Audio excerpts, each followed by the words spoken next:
Okay, so you should make a note of who your partner is. Miyu? Miyu, do you know who your partner is? Do you know who Hiro is? Hiro Tomozawa? So you two are partners. Okay? So you should sit together. From now on, sit with your partner because you will be doing work together. Okay? Scott and Andrew. Oh, we still have 5 minutes. You still have 5 minutes of break. So get to know your partners. How many brothers and sisters do you have? What's your favorite food? Favorite color?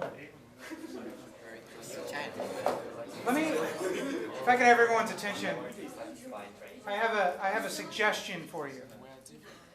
Huh?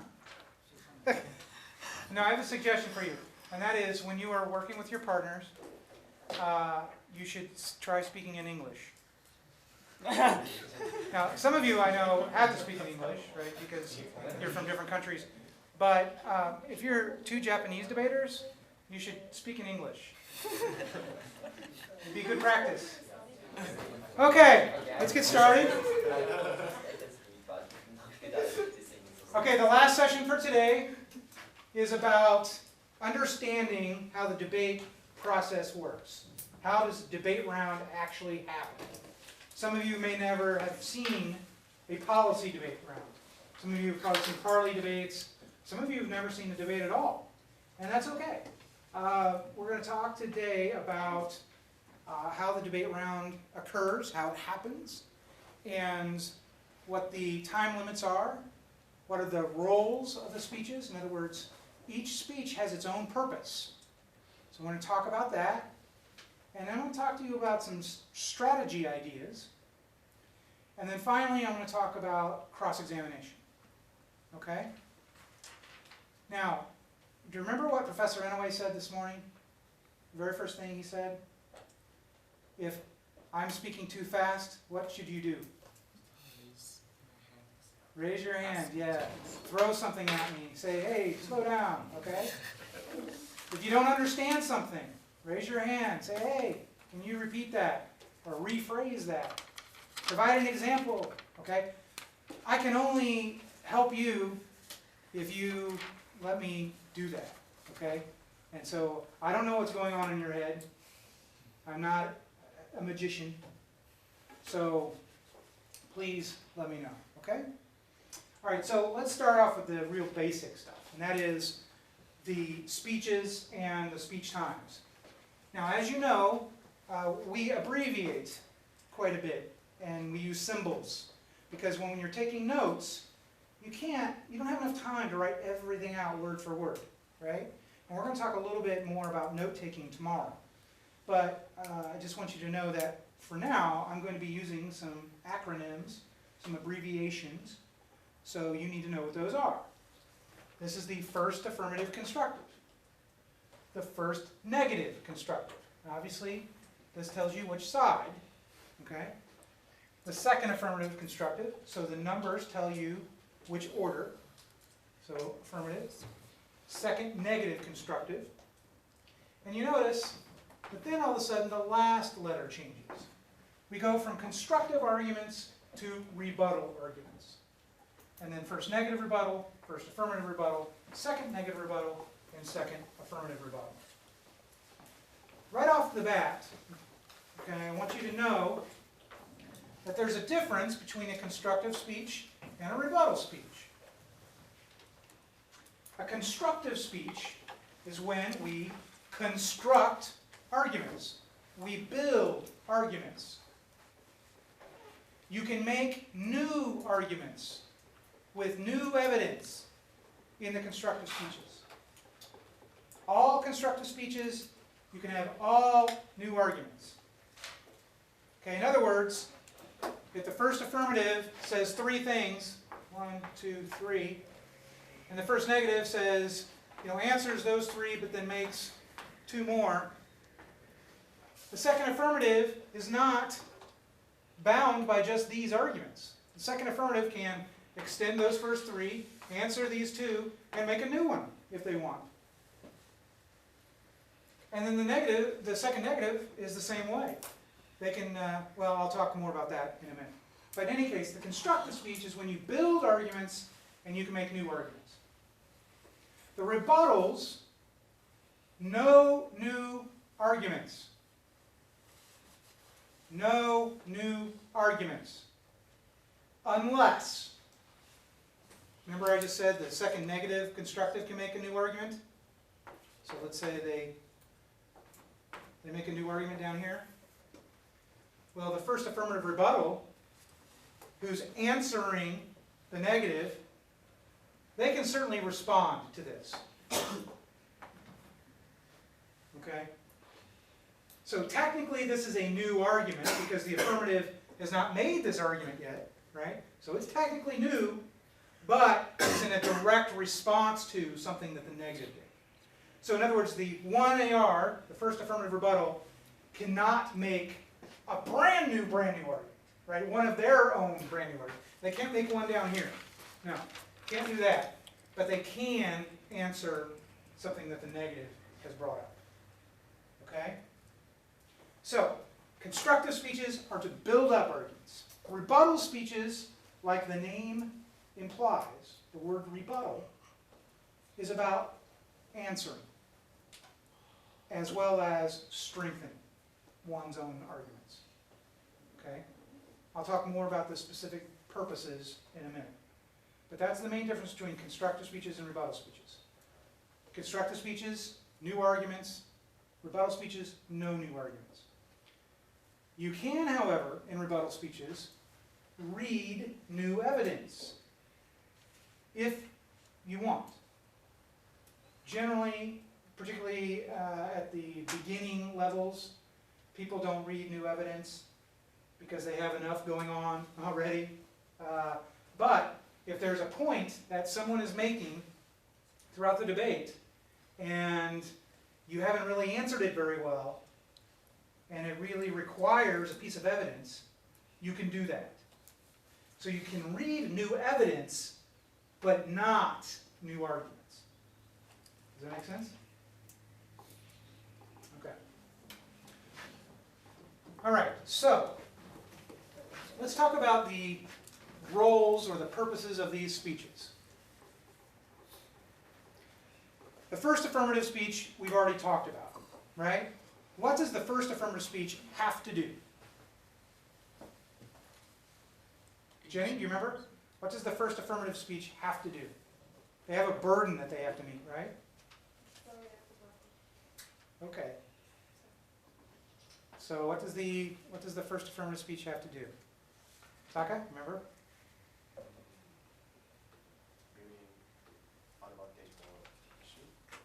Well, yeah, but what specifically do they have to do? What kind of burden do they have?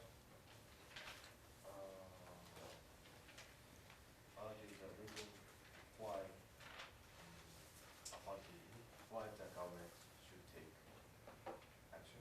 Okay, yeah, so they have to argue why the government should take action, but how do they do that? What's the structure? There are components that they have to address. Blame, harm, significance, and solvency. Excellent. And we're just going to presume, or we're just going to equate harm and significance as the same thing, okay? Just for simplicity. But for the 1AC, we'll have blame, a plan. They must have a plan, but in this case it's really simple. Right? Japan should adopt universal basic income. There should be harms, and there should be solvency. And I use the symbol S with a circle around it for solvency. That way I don't have to spell out solvency every time, right? It's just S with a circle. It's real fast.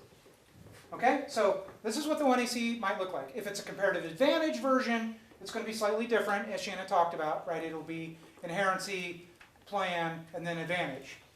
But it's the same kind of arguments, right? Both types of affirmatives have to have the 4 basic stock issues, right? Blame, harms, significance, solvency. Now, the first negative constructive speech, they also have a burden, don't they? What is the burden of the negative? Jerome, you remember? Okay. Chow, you remember? What is the burden of the negative? Yeah. I actually attacked the affirmative. Excellent. Yes, attack the affirmative. Okay. Now, we remember the my awesome drawing yesterday. Remember that drawing? And you only have to take out one leg, right? And then the chair comes toppling down. What that means is the negative does not have to address every single point. Okay? Like, you might agree that, yeah, the Japanese government is responsible for the current welfare system. You know, that's pretty, it's, you know, kind of obvious, actually. So you may not want to answer this argument. And that's okay. The negative doesn't have to. But the negative does have to answer or attack at least one of these stock issues. Okay? So let's say the first negative attacks the harms. They make an argument here, and they make a solvency argument. And then they also have a disadd. Okay?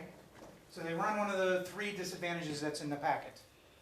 It's women's rights, the dependency welfare state argument, and the third one is an economy argument, right? Mm-hmm. Yeah. Okay. So one of those. Let's say they run the economy argument. Okay. So the first negative speech, and you know they can have a couple of arguments here against harms, and maybe a couple of arguments against solvency, and then the disadvantage. Okay. So far, both teams have met their burden. The affirmative has met their burden of proof because they have all the stock issues in this first speech. The negative has met their burden because they are attacking the affirmative. They are responding to the affirmative. Maybe not to everything, but they are attacking it. Okay? And so far, so good. All right? We're doing all right. The plan. Well, the plan is really the link. Remember Shannon talked about link? Is the link to the disadvantage. Basic income, bad, because it hurts the economy. All right? So then we have the 2AC.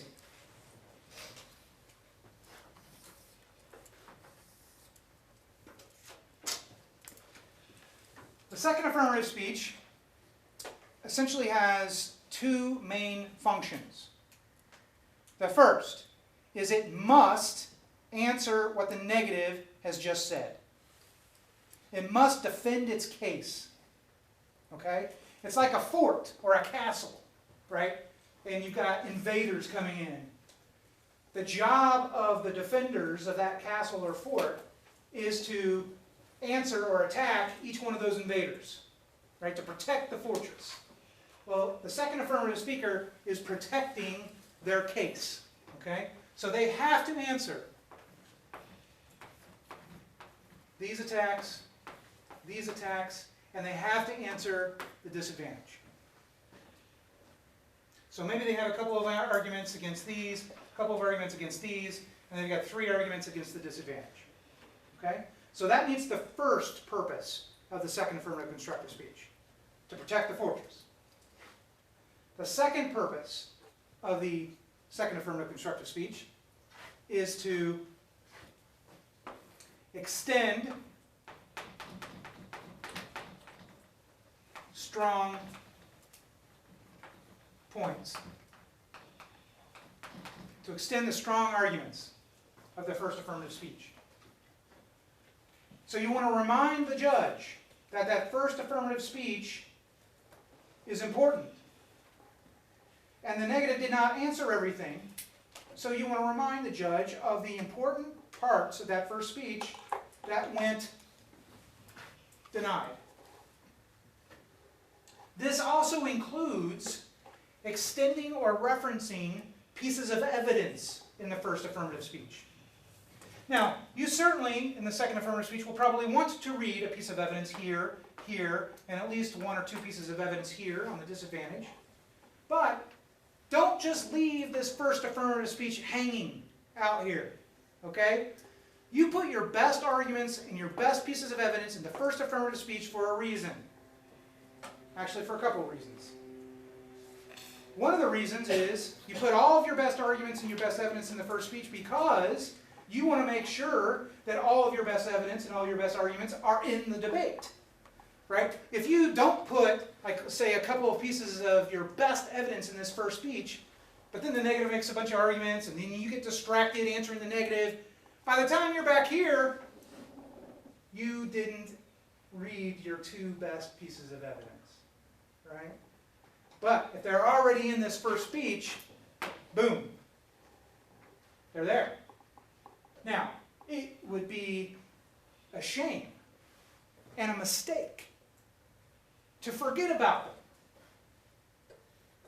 If they are your best pieces of evidence, use them. Remind the judge about what those pieces of evidence say. Don't reread them. Absolutely never reread a piece of evidence.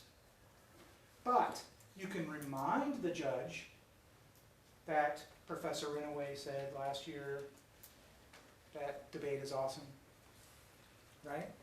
Remind the judge of that, of the best pieces of evidence.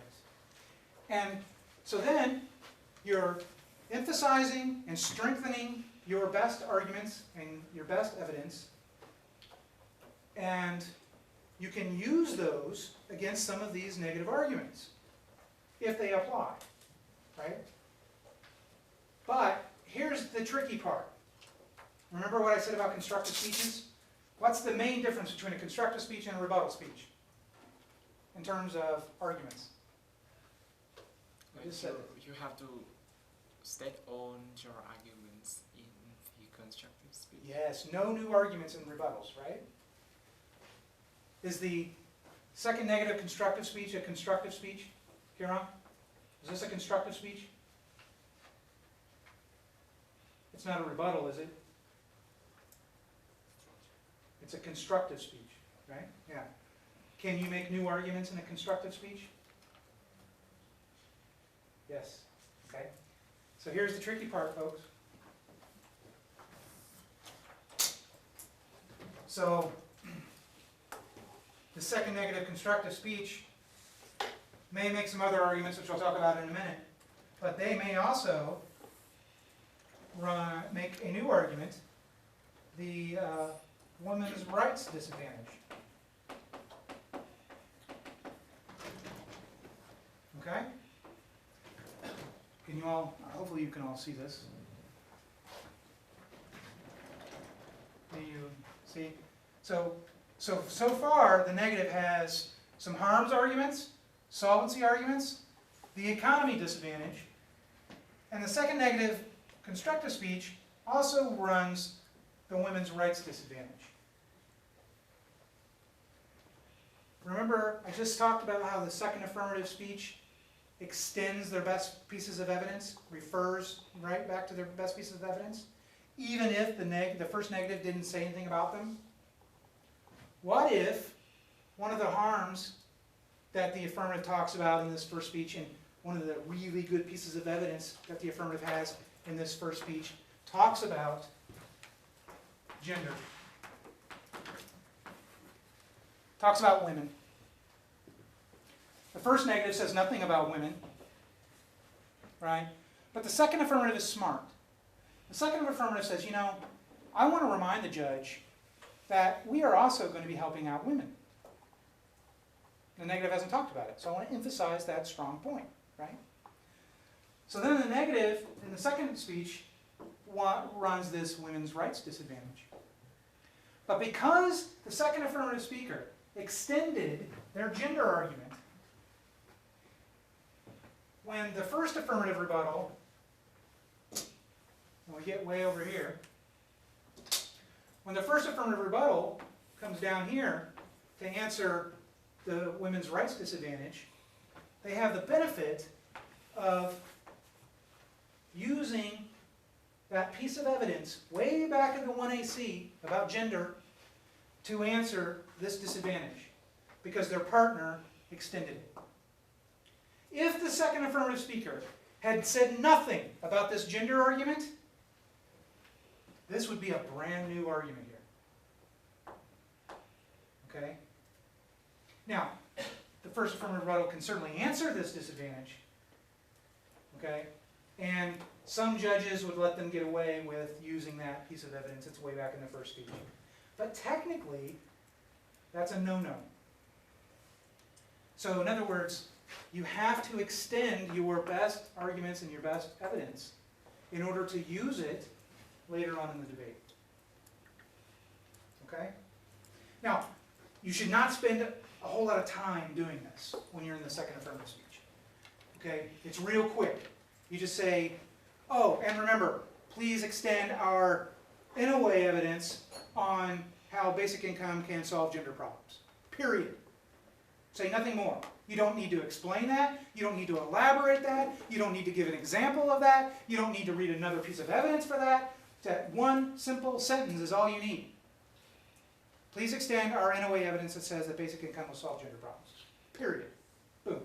Next argument. Okay? So don't spend a whole lot of time.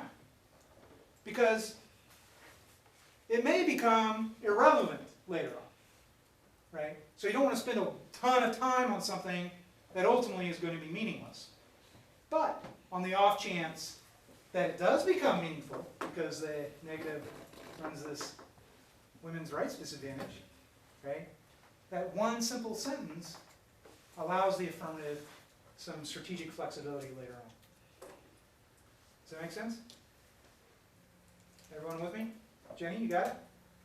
Okay. Now, you see this? Does this look confusing to anybody? Second negative constructive speech and then the first negative rebuttal. Does that look peculiar? Weird?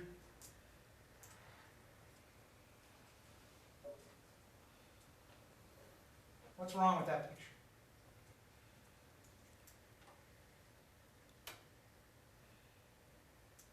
Come on. There's nothing wrong. There's nothing wrong, yes. They're both negative. They're both negative. Right. This is a simple logic question that you would fail, Mom. Affirmative, negative, affirmative, negative, affirmative, negative. It's like bits and bytes, right? 0, 1, 0, 1, 0, 1. There's a pattern, right? Affirmative, negative, affirmative, negative, affirmative, negative. There's a pattern. Until, boom, all of a sudden the pattern is broken. There's two negative speeches back to back. Now, there is a cross-examination here, right? Cross-X happens here. But except for this cross-examination, you've got a second affirmative or second negative, and then the first negative rebuttal. So 2 in C, 1 in R, back to back. That's 10 minutes for you math whizzes, right? 10 minutes of nothing but negative arguments. Then there's the affirmative argument, the affirmative rebuttal, who gets 4. Not fair, is it? Not fair. Some of you were saying earlier, the affirmative seems so difficult. Well, yeah, it just got a little harder. Okay? Now, here's some interesting aspects, though, about this thing called the negative block. That's what we call this, the block. Because it's just a block of arguments. And only the negative has it, right? The affirmative doesn't have back-to-back speeches, only the negative. But what is a common mistake with beginning debaters in policy debate is the second negative will make arguments here, here, here, and then they read this new disadvantage. And then the first negative rebuttal will make arguments here, here, here, and this disadvantage. And they make the same arguments. That's kind of silly, isn't it? It's kind of silly. You don't need to make the arguments twice. That's redundant. It's a waste of your strategic time. If you got back-to-back speeches that totals 10 minutes, you want to maximize those 10 minutes, don't you? To put pressure on this poor little 1AR, right? Because if there's a wall of arguments that are different, not the same, it's going to be much more difficult for the 1AR to answer all of them, right? So remember this. The R is for rebuttal, not repeat. Oh. Okay? The 1 in R does not repeat what their partner just said. So, before the second negative constructive gets up to speak, the two partners need to have a discussion. Actually, it's even better if you can do it earlier in the debate, but beginners, usually it's right before this speech. You need to have a conversation. Which arguments is the second negative going to take, and which arguments is the first negative rebuttal going to take? Okay? Well, we already know one argument the 2NC is going to take. They're going to run this new disadvantage, right? So that's one thing they're going to do. Now, disadvantages are bigger arguments, right? Because, as Shannon talked about, there's a uniqueness, a link, and an impact. It has multiple working parts to it, right? Unlike maybe a simple solvency argument, which might just be one single argument. A disadvantage has more components to it. So it takes more time to answer the 2AC's responses, or it takes more time to develop, right, than it does one simple argument. So, if you're thinking about the division of labor,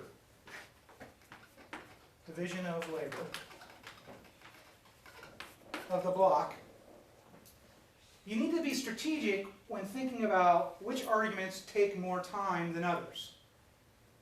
Okay? Because the 1 in R only has 4 minutes. The 1 in R can't possibly, like if the second negative speech only reads this disadvantage, meaning they're a slow reader, okay, and that's all they do, the 1 in R can't possibly, in 4 minutes, argue everything else. They can't. Even if they're pretty quick.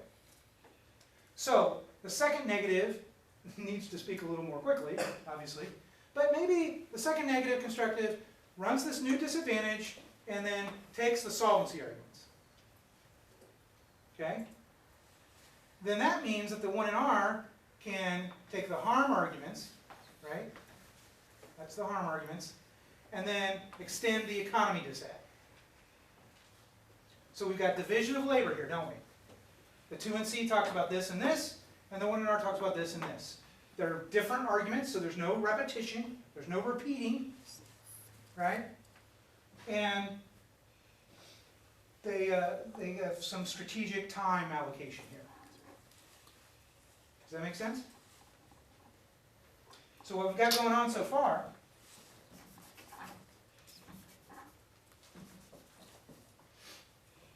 are these negative arguments here, right? So harms, solvency, the econ disad, and the women disad. So these 4 major arguments going on in the negative block. So now, this poor little 1AR has to answer these, has to answer all, they have to answer all of these, okay? Chances are, since you only have 4 minutes in the 1AR, you do not have time to read pieces of evidence. Reading pieces of evidence takes time. So what you need to do is you need to think about the pieces of evidence that your partner read in the 2AC. These little X's mean pieces of evidence. And then you also need to remember the pieces of evidence way back here in the 1AC, right, that your partner extended, and use them in the 1AR. Refer to them. Say, we've already read evidence on harms, and here's why our evidence is better. You can't just extend it in the 1AR. You can't just say, hey, we read some evidence. You can go check it out later. No, you can't do that. Because you have to answer the why and the so what questions. So in the 1AR, you extend or refer to the evidence, but then you say why it is better. Why should the judge choose your evidence over the negative's evidence? And you can certainly make some analytical arguments too. When I say analytical arguments, I mean arguments without evidence. Okay? So if something doesn't make sense. Like that last Sparta with Naura. Where the first argument and the second argument seem to kind of contradict or conflict, right? You don't need a piece of evidence to say, hey, on one hand you say that women are peaceful, on the other hand you say they're becoming more aggressive, right? You don't need a piece of evidence for that. You just point that out and say, my opponent is making a mistake. My opponent is making arguments that are inconsistent, okay? And so you can make some analytical arguments. So extend the evidence, compare evidence, and explain so what. Why is yours more important? And so then you also need to do solvency. So here we have harms, solvency, the economy, and the women's disadvantage. The economy disadvantage and the women's disadvantage is going to take a little more time. Why? Because there are more working parts. So you need to think about, when you come up to give your speech, you only have 4 minutes. And this is a challenge, this is difficult. But one thing you might want to keep in mind is, how much time are you going to devote to each one of these arguments? Since the disadvantages are probably going to take up more time than the solvency and the harms arguments, because there's more to them, you might want to devote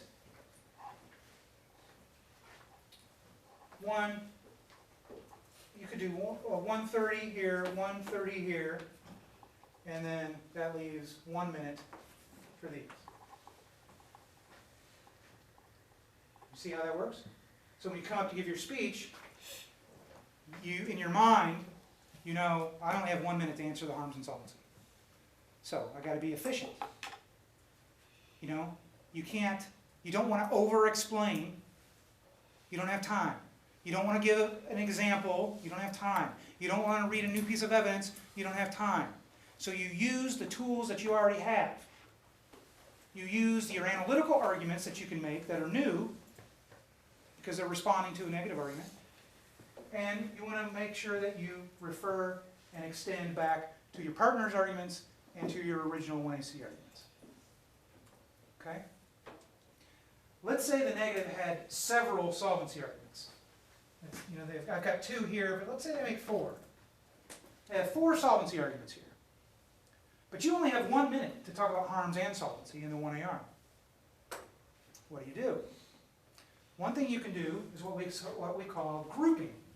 So let's say the negative has 4 solvency arguments, and then the 1AR happens. But these last 3 are related. They're probably different, okay, distinct, different arguments, but they're all related somehow. So the 1AR can answer this one, and then group 2 through 4, and I have 1, 2 arguments in response. By grouping, it improves or increases your efficiency. And you can answer more arguments in less time. Does that make sense? If it doesn't, let me know. Okay? Now, none of us are going to expect on Saturday that you're going to be perfect at this. Okay? That's all right. I'm just merely telling you that these are some strategic tips on how to handle these kinds of situations. All right? So you want to just keep them in mind. And if you can use them, great. If you can't, don't worry about it. Okay? And like all things, practice makes perfect. So the more you debate, the easier these things become. All right. Now, the 2 and R. Remember the chair? Look at this. We start kind of small, right? the 1AC. But then, over the course of the debate, because of this thing called constructive speeches do what? What do they do? What do constructive speeches do? Stop issues. Hmm? Stop issues. Well, yeah, the stock issues are in there, but constructive speech does what that a rebuttal doesn't do? Adding new arguments. Yeah, and they build arguments, right? It's like construction. You build arguments. So, we start off kind of slow, but if you can kind of see, this is what the debate looks like in terms of the amount of arguments. It gets wider, doesn't it? But then in the rebuttals, it's going to get smaller. And that's because with the 2 and R, they only have to win one stock issue. Right? They only have to win one stock issue. But they have 4 major arguments going on in the debate. They're arguing against the harms, they're arguing against the solvency, and then they have 2 disadvantages. Now, a disadvantage is not technically a stock issue. But what a disadvantage does is it answers or negates or nullifies a stock issue that the affirmative might be winning. Usually a combination of like solvency and harms, right? So in other words, if you can minimize the solvency, the affirmative can't really solve that much. We talked about this earlier. Maybe the affirmative, they think they solve this much. But by the end of the day, well, they're probably solving this much. But, okay, so they solve a little bit. That's great. Okay, cool. But they also cause a disadvantage, which is way worse than the little bit that they solve for, right? So you compare, in the 2 and R, the little bit of solvency that they might get with one of the disadvantages that you think you're winning. In other words, the 2 and R does not have to extend or answer everything. In fact, they shouldn't. They only have 4 minutes. They need to pick and choose. Pick their strongest arguments that they think that they can win. So like in this case, maybe it's solvency, and maybe it's the gender disadvantage. They can let the harms go. Just don't say anything about the harms. Yeah, okay, there's some harms in the status quo. But we're going to prove that you don't solve for them very well. So even though there are a lot of harms going on right now, your plan doesn't do much. And in fact, your plan causes this disastrous disadvantage. Now, this economy disadvantage, well, they might need to say a couple things about it, but they don't necessarily need to, quote unquote, go for it. It kind of depends on what the affirmative has said to it. Remember Shannon talked about turn arguments? Where you make something, instead of making something good, you actually make it worse. Or instead of something that's bad, you actually make it good. Okay? Well, the affirmative could have turn arguments on the economy. Like, so the negative says, the affirmative hurts the economy. The affirmative comes back and says, oh no, we're really sweet on the economy. We boost the economy. Okay, that could be a turn argument. Well, if there's a turn argument, then that means the affirmative is actually improving the economy, aren't they? That becomes a new advantage for the affirmative. So the 2 and R would have to say something about that. They'd have to answer that. But if they don't have any terms, the 2 and R doesn't have to say anything about it. In other words, the 2 and R needs to pick and choose and narrow the debate. Make it smaller. Now keep in mind, these arguments that the 2 and R goes for, the affirmative has answers to them. This is why we talked about earlier, particularly in the SPAR debates, you have to answer your opponent's arguments. If you don't, they're going to win those arguments. Okay? Silence is consent, as we say in the debate world, right? If you don't say anything about it, then you must agree. Right? So, don't let your opponent's arguments go unanswered. You have to answer them. But You don't want to spend all of your time on your opponent's arguments because that's just defense. In order to win in baseball, you can't just try to strike out the batters, right? You also need to score some points, right? You need offense. So, don't waste all your time on your opponent's arguments, but you do need to spend some time on your opponent's arguments. But really emphasize in this last rebuttal the strength of your offensive arguments and why that means you should win the debate. You can even concede some things. Yeah, so the affirmative wins that there are some harms in the status quo. Yeah, so the affirmative wins that the Japanese government is to blame for those problems. And yes, maybe the affirmative even wins a little bit of solvency. But at the end of the debate, we will win that not only do they solve for just a little bit, but they also cause this disastrous disadvantage which far outweighs whatever little bit of harms they're solving. You see that comparison? You're comparing your offense to their defense. You're comparing your best arguments against their arguments. And you're telling the judge precisely why your arguments are better. As a debater, you do not, under any circumstance, want the judge to come up with reasons for why they think you win or the other team wins. You don't want them to sit back there and make these arguments for you, because chances are you're not going to like what they decide. Instead, you need to take control. You take command of your positions, and you explain why your positions are better than your opposition. Okay? And you narrow the debate while doing it. And since the 2AR or 2NR does that, the 2AR can take a sigh of relief. They didn't go for all this stuff. My speech is not going to be as difficult as my partner's in some ways. But the 2AR's job is difficult because the 2AR has to do exactly what the 2NR does.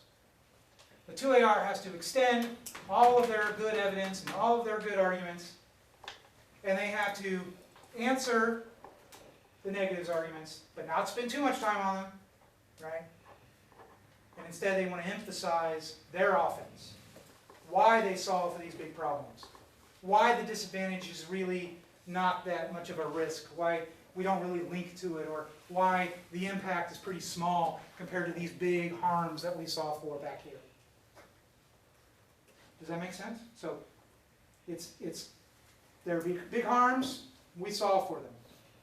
Disadvantage, not big harms. Very small impact. And so the 2AR does exactly what the 2NR does. You answer your opponent's arguments, but you emphasize your strong points. And you explain in comparative terms why your arguments are better than your opponent's.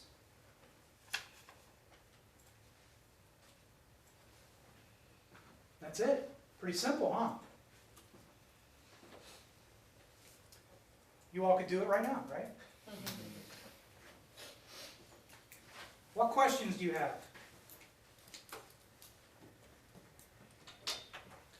Now keep in mind, I haven't talked about cross-examination yet, so don't ask me about that. I'm going to talk about that. But what else?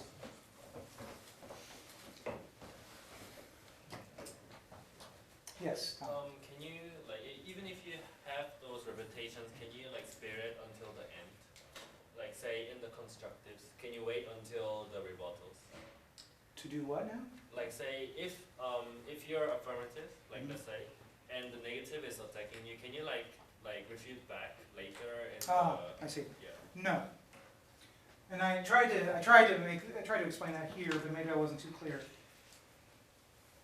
You must extend your arguments throughout the debate. If you don't, like let's say in this case, the 2AC does not do this. Okay? So there's this big hole here. The 1AR can't all of a sudden come back and say, oh, hey, remember this stuff? Because This is called dropped. The 2AC dropped it.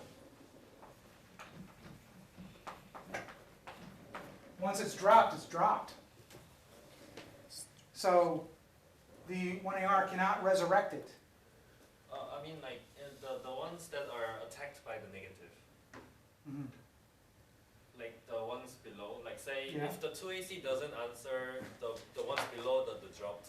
Like Right, okay, like the solvency, yes, yeah. this like, is dropped. Are you asking if the 1AR or the 2AR can still respond to it? yeah. No. No. If it's dropped, it's dropped. Now, technically, well, it's not technical. It's difficult because when debaters are just starting out, they don't often, they're not often as precise as they should be, okay? But in reality, what should happen is when the 2NC makes these solvency arguments, first thing out of their mouth should be, the affirmative dropped the solvency arguments. Do not allow any new arguments. We are going to win solvency. And since they dropped solvency, guess what? Solvency is a stock issue. Boom, the round is over. Really, at this point. If the affirmative has zero breath on solvency, but the negative attacked it, game over. Because they can't respond to it later. So it's functionally just like coming way over here and saying solvency, the affirmative dropped it, we win. Right? So yes, this is one of the reasons why it's so important that you communicate with your partners. Okay? You gotta make sure that your partner knows what they're doing. You know, now don't be a jerk about it. Don't say, hey, you better make these arguments or else. No, I mean, just gently remind them, you know, or ask them, you know, hey, you've got the solvency arguments covered, right? You know what you're going to say on the solvency arguments? You know, those kinds of questions. Work as a team, as a unit, because you win or lose as a team, right? So you're in the same boat, so help each other out. But that's a good question. The same thing is true for the negative. Right, if the affirmative is making, like this turn argument I was talking about on the economy disad, right? If the affirmative has a turn on this disad, but the 2NR drops it, doesn't say anything about it, then the 2AR is going to say, boom, game over, right? We solve for the economy.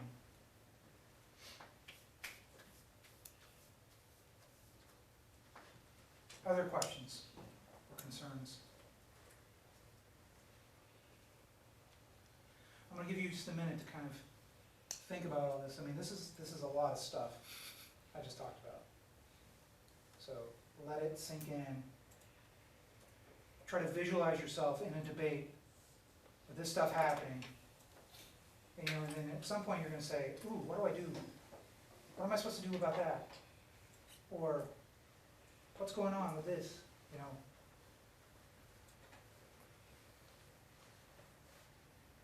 I have a question. What happens if the negative side keep on claiming like that they've won, like let's say one of the legs, but actually they haven't, but then they keep on claiming then? That's okay. I mean, that happens all the time. Because again, I mean, they want to sound confident, right? They want to convey to the judge that they are winning the debate. So yeah, they're going to say, yeah, we're winning this, you know, solvency debate, blah blah blah. But as the affirmative, you do the same thing, right? I mean, you come up and you say, you know, the negative says that they're winning this, but that's just not true. You know, they have failed to answer this, this, or this, or our evidence is better on this particular point, or this is why we win this, not them. You know, again, you have to do that comparison. All right? Yeah, a lot of times people, particularly beginning debaters, will just get up and say that they're winning things without any reason, without any rationale, right? Oh yeah, we're winning. And but then, if that's your opponent, you should use that to your benefit. Say, you know, that's just hot air. That's fluff, right? There's no reason why they're winning these. In fact, we are.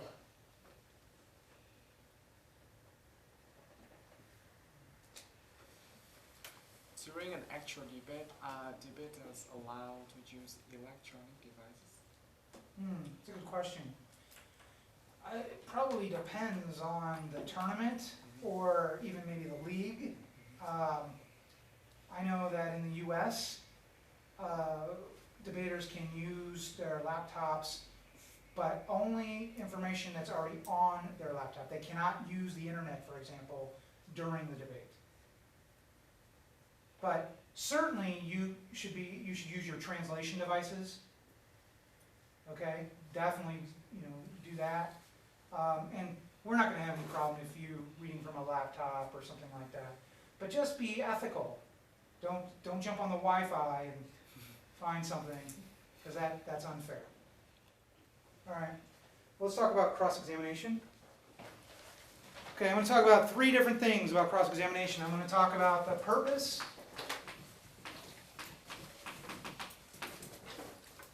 the purposes, the strategies, and just some general tips. All right? Now, I could go into a lot of detail. In fact, I have an hour-and-a-half lecture just on cross-examination that I could give, but clearly I'm not going to do that today. So I'm just going to give you the highlights, the most important information regarding cross-examination. Okay? So I'm going to talk about 4 different purposes of cross-examination. The first is the most obvious. Use cross-examination for clarification, to clarify. If your opponent made an argument, you don't understand what it was, use cross-examination to ask them. Okay, what did you mean by this, or that? What exactly is your plan going to do? You read this disadvantage, but I'm unclear what the link was. Can you explain that to me? Okay, so use it for clarification purposes. When we're talking about international debate, where English may not be the primary language, and it's the second or third or fourth or 16th language for some people, there will be misunderstandings.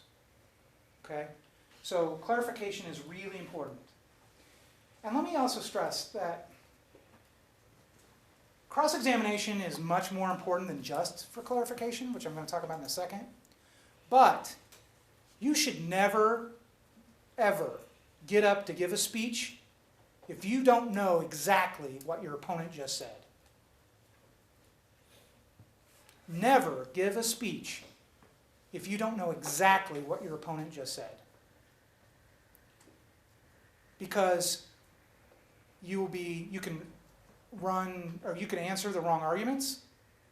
You could make arguments that actually benefit them.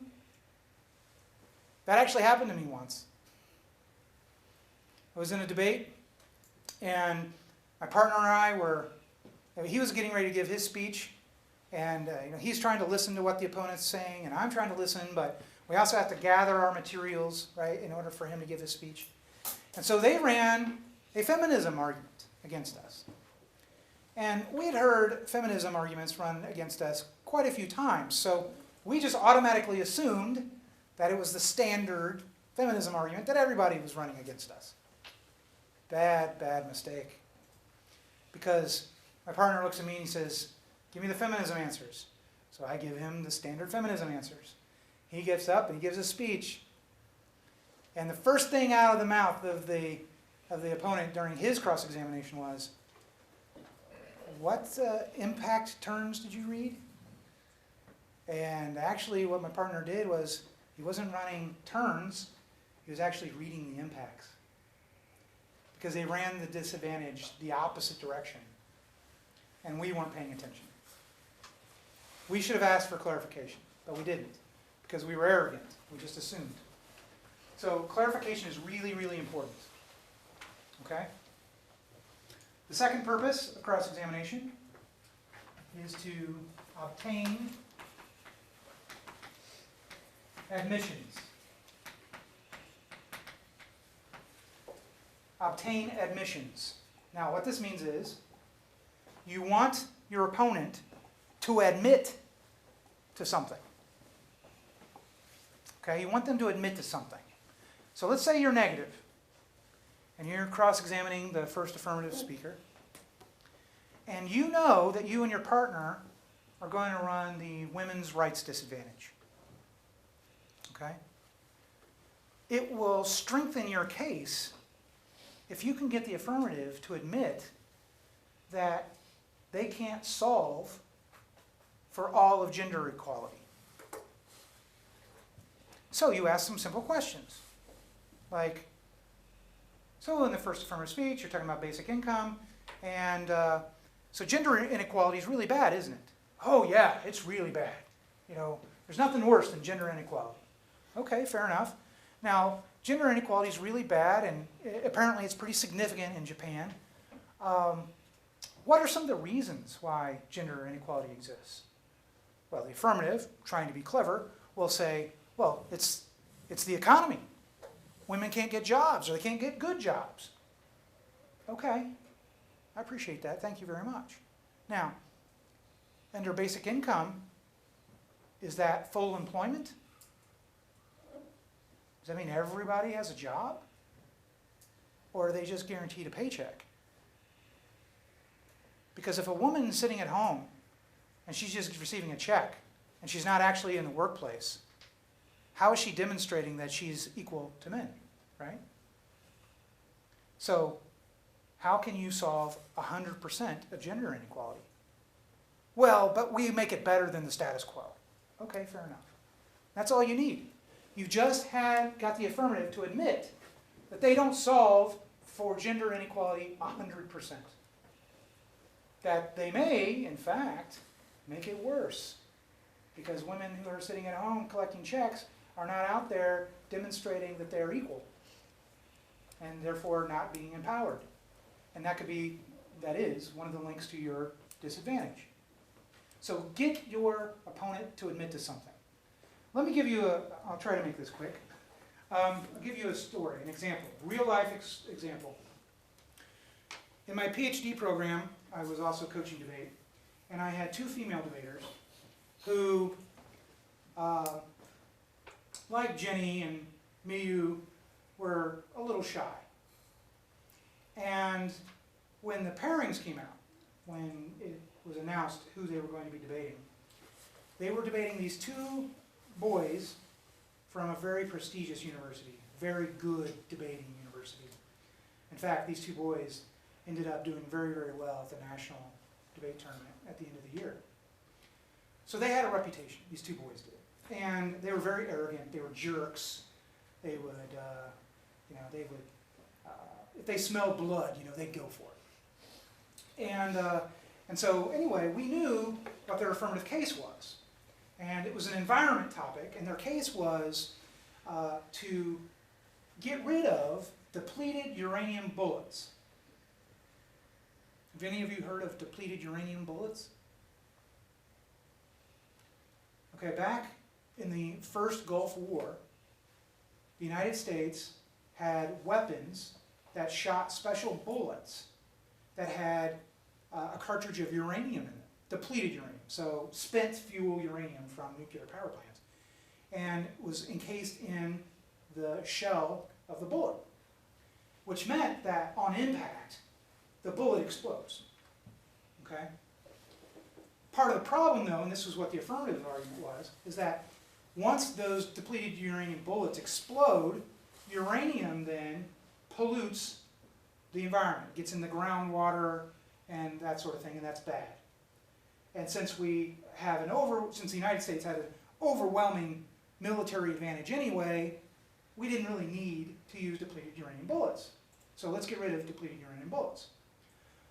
Well, this is such a tiny, obscure case. We had no evidence, none.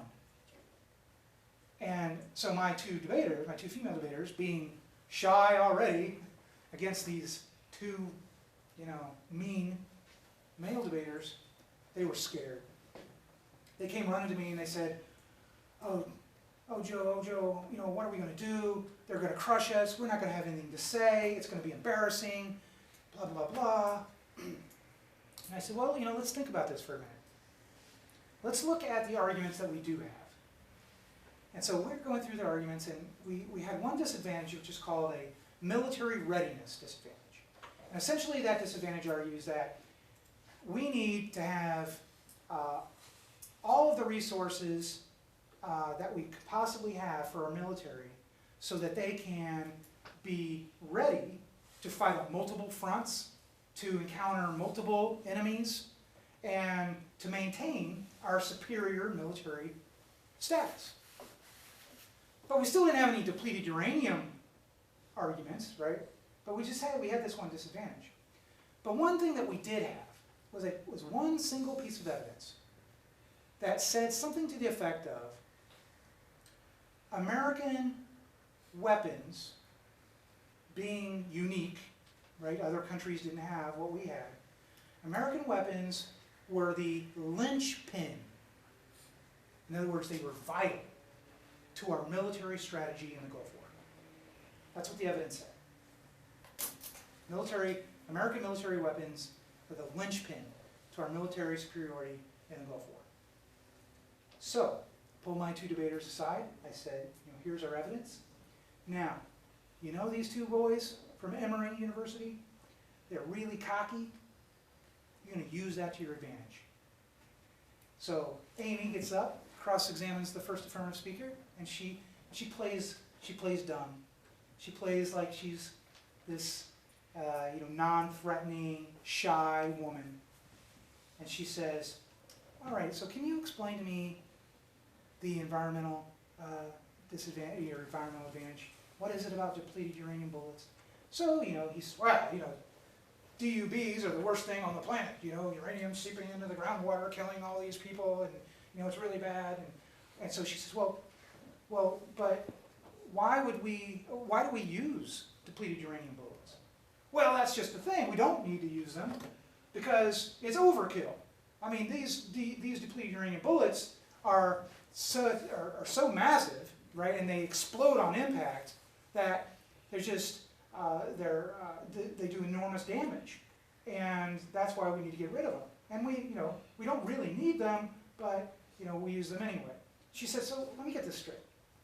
The United States government is using depleted uranium bullets because they're overkill, because they do what they're supposed to do. Well, yeah, but the real problem that we need to focus on is the uranium getting into groundwater. And she said, okay, I think I understand. So she sits down. Then they get up and they read this disadvantage. And so they read that piece of evidence that says that American military weapons are the linchpin to our military superiority in the Gulf War. And remember what the guy from Emory says in the cross-examination. That the reason DUBs are such a problem is because they're too good. They're too explosive. They do more damage than they're supposed to. Which means that out of all the military weapons, these are probably the most crucial for our military superiority because they're the most advanced, the most dangerous, have the most impact. And so, while we did not have a single specific piece of evidence, we used the affirmative's cockiness, their arrogance, against them, and got them to admit that DUBs were actually a pretty important weapon. And we won that debate on a single answer in a cross-examination. And boy, those two guys were furious. How dare these two little women from a no-name school beat them. So that was pretty cool. Does that make sense? Get your opponent to admit something? But in order for this to really work, you've got to know what arguments you have in your arsenal. Right? What arguments you have that you can run, that you can make. And then you need to think strategically. Okay, these are the arguments I want to make. How can I get my opponent to strengthen my arguments or admit to what I want them to admit? The third purpose. This is going to be important for most of you. Prep time. Cross-examination is 3 minutes of prep time for your partner. All right? Think about this. Go back to this one. So, you have the first affirmative, just speaks. It's the second negative who cross-examines them. Why? Because the first negative is about ready to speak. Okay? The first negative is not going to question them because they've got to prepare a speech. So it's their partner who questions the 1AC. Now, if your partner gets up and says, well, boy, that speech was really good. I don't think I have any questions. And then sits down, that's 3 minutes they just wasted, right? That 3 minutes that you could have used to really make your speech the best it could possibly be. So your partner is an idiot. Okay? And you need to think about that. If you're up there asking questions, you want to make sure you use all 3 minutes of that cross-examination time because your partner is depending on you. Okay? And same thing here. So the first negative is speaking. Who's going to ask the first negative questions? The 1AC. Why is that? His teammates prepare. Exactly. The 2AC is preparing. So the first affirmative is going to ask the first negative questions. And again, use up all 3 minutes so that your partner, who's preparing this 2AC, has extra prep time. Same thing here. After the 2AC, who's going to ask the 2AC questions? Second? Who's going to ask the 2AC questions? The 1 and C, yes. Right here. Because the 2 and C is preparing. Again, needs the preparation time. Now here is the only part where preparation time is tricky. So the 2 and C gives their speech. The affirmative gets a chance to ask the 2 and C questions, right? But if the affirmative is asking the negative questions, this 3 minutes of prep time does not benefit the affirmative, does it? No, it benefits the 1 and R. In this case, most judges don't like it because it's a jerk kind of thing to do. But I have seen situations where the 1 and R may be a kind of a weak debater, not very good, and it looks like they're still preparing. So I've seen situations where the 2AC says, we waive cross-examination, and then sits down. Which means that the 1 and R either has to immediately get up to speak, unprepared, or they use up their preparation time that the team has, when they really shouldn't. When you think about it, the 1 and R has this 6 minutes of the 2 and C to prepare their speech, and theoretically these 3 minutes. There's no reason why the 1 and R should not be prepared. Okay? But if they're not, the 2AC could make their life a little more difficult. I do not encourage it though, because judges frown upon it. Judges don't like it, because it's being rude. It's impolite. But just so you know though, I mean, this is one of the reasons why cross-examination can be strategic.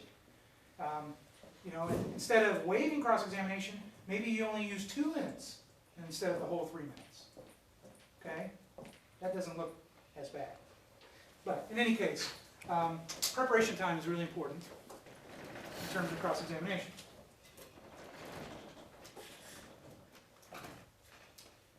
Okay, one last purpose. Demonstrate your awesome knowledge to the judge.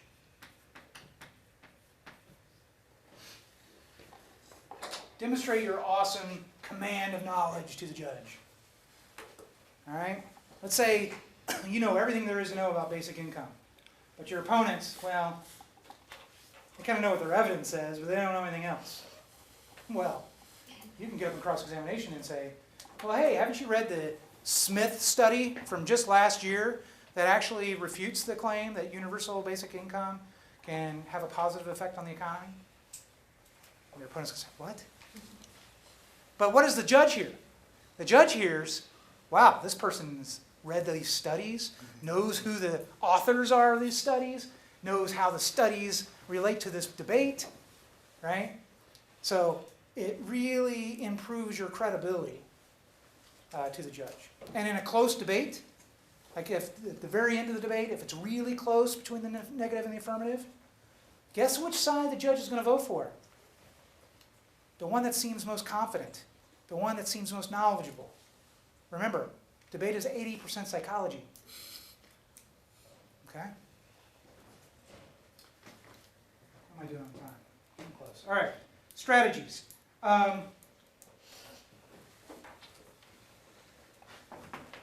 First, intimidate your opponent.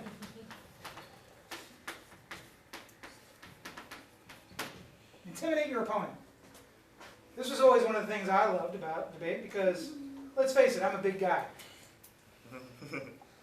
And so I get some little guy or little woman next to me, and one thing you should always do in cross-examination is don't face the debater, face the judge. Again, psychology, right? At the end of the debate, you don't care if your opponent thinks you won or lost. You care if the judge thinks you won or lost. So direct your attention to the judge, not to your opponent. Here's another psychological tip. Stand up, Nam. Come over here. Stand right here. Or stand behind the podium. So Nam's asking me questions, okay? And we're both, he's picked up on this, so he's looking at the judge too. And I don't particularly like that because now he's using that psychological strategy too, right? So he asks me a question about the effectiveness of basic income. I say, well, actually, what you don't understand is universal basic income is a phenomenal idea because it reaps all these benefits and very little negative consequences. So what have I done? I have used distance, what we call proxemics or proximity, to my advantage. I get closer to the judge, which makes him more distant from the judge, right? Now, you don't want to get in the judge's face. No, you don't want to do that, right? It's just something subtle, something little, okay? It's very minor. Just one step forward is really all it takes. And again, in a close debate, at the end of the round, the judge is going to think, that big guy, he really seems like he knows his stuff. And what am I doing to him, right? I'm intimidating him. He's asking me questions, but not only are my answers good, but psychologically, I'm kicking his butt, right? He has no movement here. No move, because he's behind the podium. Only I step out. And so that can be a problem for him. Thank you for being my problem. But here's another example. To intimidate your opponents. And it works well with this number 4 here in terms of purpose. When you demonstrate your knowledge about the topic or about the arguments. I had a debate where this one team was running an affirmative case and they had an Australia advantage. I forget what it was. I don't even remember what the topic was, but I do remember this cross-examination. And I said, we were setting up some sort of position, and I said, well, don't you realize the importance of Australia to the United States? Well, yeah, I mean, we trade with them. I said, oh, no. I stepped towards the judge and said, it's more than just trade with Australia. Aren't you familiar with Pine Gap and Narungga? Pine Gap, what? Narungga? I said, yes, Pine Gap and Narungga. No, what is that? So my opponent is already admitting that they don't know what's going on. And I say, well, Pine Gap and Narungga are 2 military bases that Australia allows the United States to have in Australia, which are crucial to our satellite early warning system to fend off the Russians and the Chinese. We track the submarines of the Russians and the Chinese in the Pacific based upon the Pine Gap and Narungga military bases in Australia. So it goes way beyond trade. That kind of an answer and that knowledge and the way I say it is pretty intimidating, right? Because now all of a sudden my opponent is thinking, oh my, we have nothing on Pine Gap and Narungga. I've never even heard of these things. What are we going to do? And chances are the subsequent or the next question, my opponent is already distracted. You know, I've already done a misdirection because now they're worried about this argument that we might be making, and the rest of their questions or the rest of their answers are not going to be very good. So I have taken command of the cross-examination, and I've used it to my advantage. The second strategic thing I want to mention is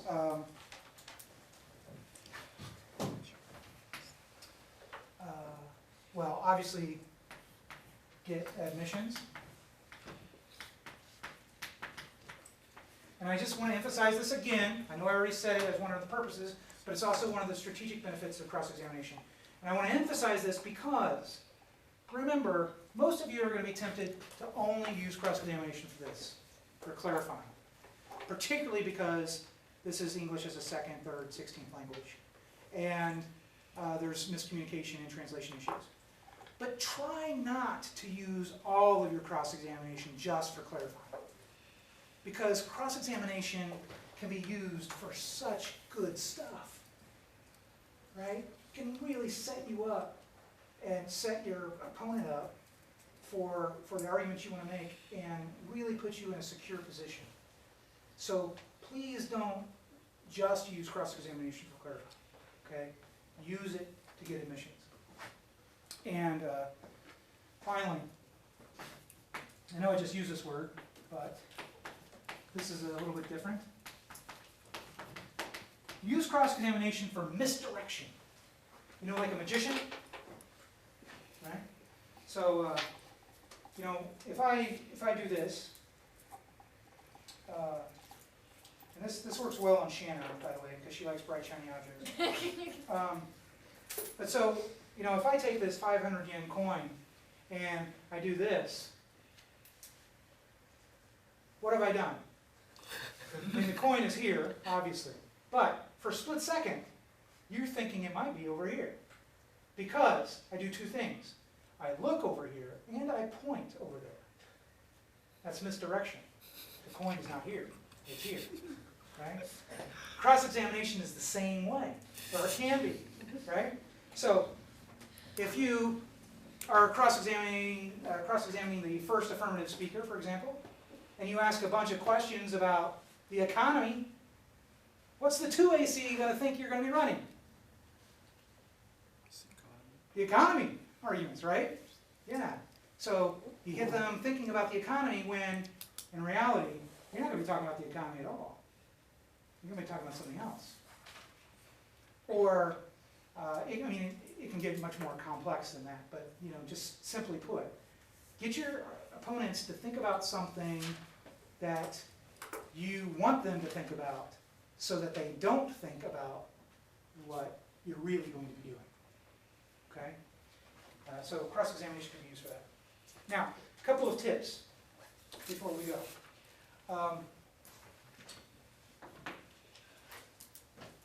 Answer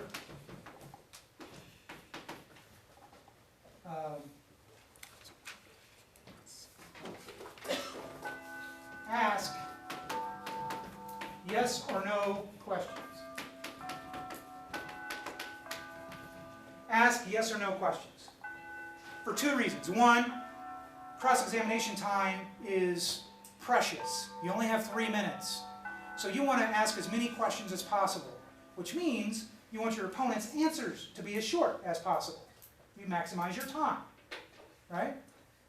But the second reason why you want them to only say yes or no questions is because you don't want them to qualify their answers. You don't want them to say, yes, there are multiple causes of gender inequality, but the real reason is the current welfare state, right? You don't want them to elaborate. You don't want them to make an argument. You just want them to admit, right, that there are multiple causes of gender inequality. So, yes or no? Are there multiple causes of gender inequality? Yes. Thank you. Now, a good debater, however, will do tip number 2. Don't answer in yes or no.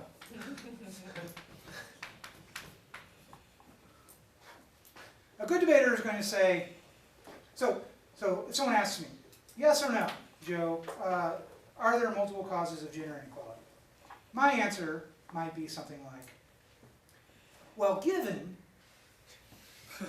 that the current welfare state in Japan is disproportionately impactful on women, which means that they don't get the same jobs, they don't get the same pay, they don't get the same respect, they don't get the same dignity.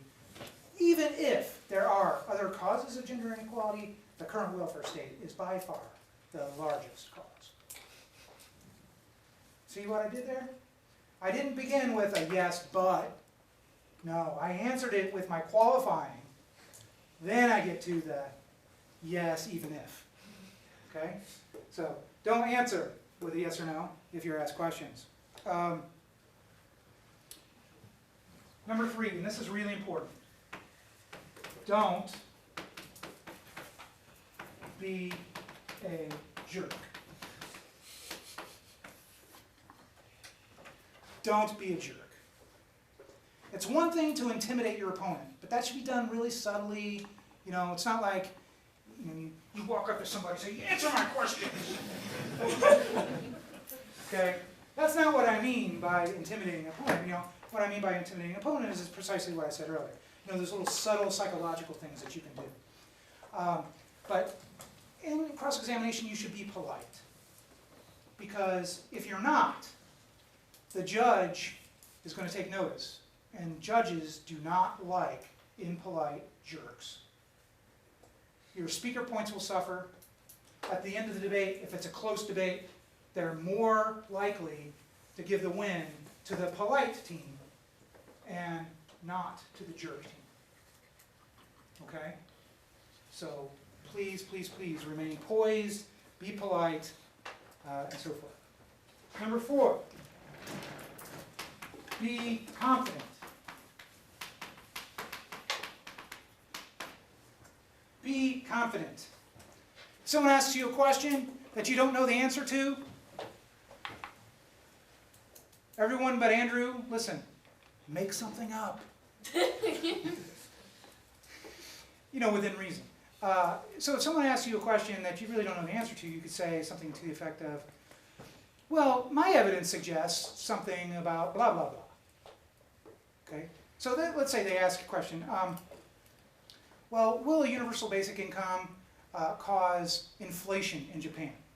Let's say you have no idea if it causes inflation. You don't even know what inflation is, let's say, okay?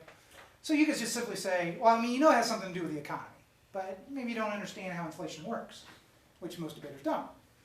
So you could just say, well, our evidence seems to suggest that universal basic income would be beneficial to the economy. Just leave it at that, okay? You don't know what it's going to do to inflation or not, right? But you do have evidence that says that a BI is good for the economy. So dodge it, remain confident, and speak to what you know. Speak to what you know. Be confident in the things that you do know.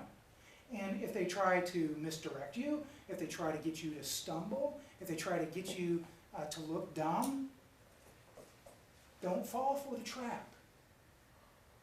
Okay? Revert back to what you know. Revert back to your strengths. And even if it doesn't completely answer their question, that's okay. You're still going to look like you know what you're doing. And if need be, your partner in the next speech can clarify something. Okay? And the last thing, 5. This is going to be tough for some of you, because I know in Asian cultures, some Asian cultures, you don't really do this, but use non-verbals. Use non-verbals. And what does that mean?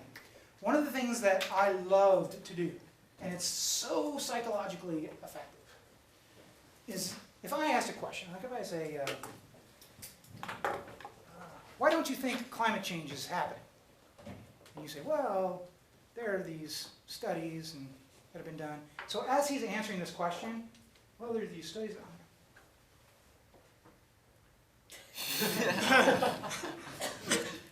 You see how I don't have to say anything. But the judge is looking at me, and the judge, even if the judge doesn't really agree with me, the judge is going to take a pause, and they're going to say, well, maybe this answer isn't all that good. You know, maybe I should really pay closer attention to this particular argument. Right? So use nonverbals. It may also also miss the answer, right? So maybe they do have like this brilliant answer, and you're like, really? And the judge is distracted by you, so they don't hear that awesome argument, Yes. and you're like, ha ha ha ha, misdirection. Yes, exactly. So it's another reason. I love facial expressions. I'm always like, Mhm. what are you talking about? I don't say anything, but I look at him. I'll look at the judge real funny and be like, Or a smile or a grin to your partner, right? They're saying something, and you go,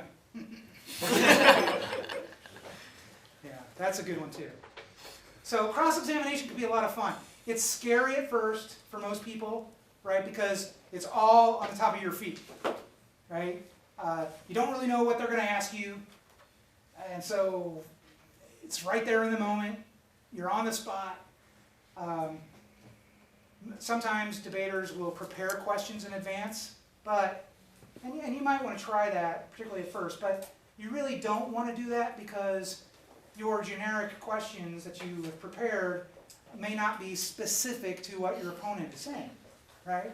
So you need to think of questions organically, in the moment, during the debate, or even as you're talking to one another, to your opponent. Use their answers to have a follow-up question. That's another thing that you should do under strategies, is they say something, and just because you thought you were going to ask a bunch of other questions, wait a minute, their answer to that last question is something important, so follow up. So cross-examination can be a little challenging, can be a little intimidating at first, but you can have a lot of fun with it, and it can be very, very effective, and I've seen many debates won because of cross-examination. And I gave you an example earlier about my 2 female debaters who won that debate on a single cross-examination question. So it can be really, really important to your overall case and your overall arguments. Okay? Professor Anaway, how much prep time do they get? We can either go for the flexible prep time or fixed. I think flexible is good, particularly for beginners. Probably 8 minutes. 8 minutes? Okay. So what that means is, as soon as the debate begins, so the first affirmative begins speaking, the negative will have 8 minutes of preparation time that they can use at any time that they want, except during speaking times. So in other words, the first affirmative is done.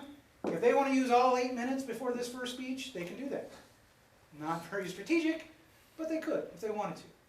It's best to divide it up so that maybe the first negative gets a couple of minutes, the second negative gets a couple of minutes, and then the 2&R gets 4 minutes of that 8. Because the 2&R is your last impression you're going to make on the judge, right? So you want to make sure that these comparative arguments that I talked about are really, really good. And so you might want to have some extra prep time so that you make sure that you make those arguments effectively. But you don't have to, right? Maybe you only save 1 minute for the 2&R, and you've used 7 for the first speech and the second speech. And the affirmative is the same way.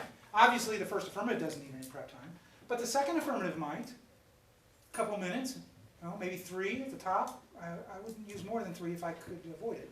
But because you really want some prep time for this guy, right? This 1AR, as we said before, has a lot of work to do. And they have to be efficient. And they have to be strategic. So they will need some prep time. So the 2AC better not use 7 or 8 minutes prep time, because then their partner's really in trouble. And then don't forget, the 2AR is probably going to want a little bit of prep time.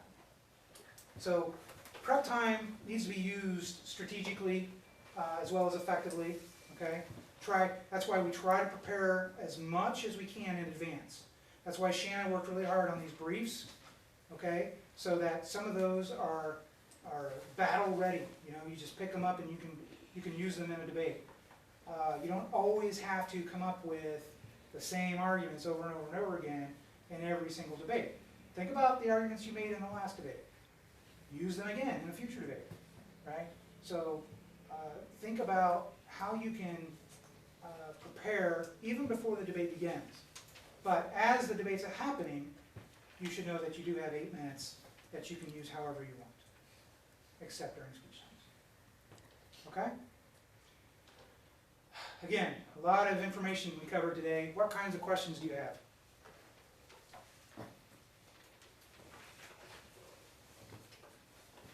Anything?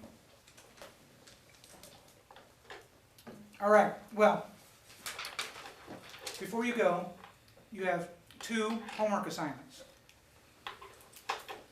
2 homework assignments. The first is tomorrow, on a piece of paper with your name on it, bring me 2 to 3 questions, or bring us 2 to 3 questions. About anything we talked about yesterday, about anything we talked about today, anything else. You want to know about Shanna's boyfriend, you can ask about that. He's tall.